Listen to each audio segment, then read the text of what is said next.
Je me suis dit que l'art était une niche parce qu'on ne le voyait pas et que donc il fallait le montrer.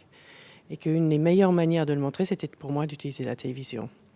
Et j'ai commencé en fait à distribuer la chaîne par un satellite qui est Arabsat, qui est un satellite intéressant parce qu'il appartient aux 22 pays de la Ligue arabe.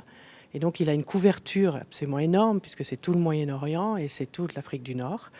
Et que grâce à ça, et grâce au fait que j'étais en HD, Arabsat était super content d'avoir un contenu de grande qualité et qui en plus était, comme ils appellent, family friendly. C'est-à-dire que je ne suis pas arrivée avec un contenu provocateur et qui permet maintenant, en fait, à tout à chacun de nous trouver par hasard. Et c'est là où la télévision est géniale, à mon sens, encore, c'est le côté zapping. Vous avez une télécommande et vous trouvez une chaîne par hasard, au même titre que combien de fois nous avons tous découvert une musique au hasard d'un tuning dans une radio. Donc, on a utilisé volontairement cette manière de distribuer.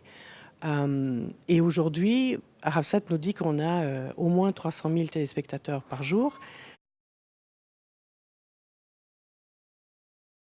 Je l'ai contournée en me disant qu'il fallait la provoquer et la créer et en fait ça a marché puisque dès les premiers jours on a diffusé parce qu'Arabsat, n'oubliez pas que le siège social est à Riyad et en Arabie Saoudite il y a un seul musée. À l'époque où on a lancé il y avait une galerie et il n'y a pas d'école d'art. Les premiers emails que j'ai eus sont venus d'Arabie Saoudite en disant enfin de l'art dans ma vie.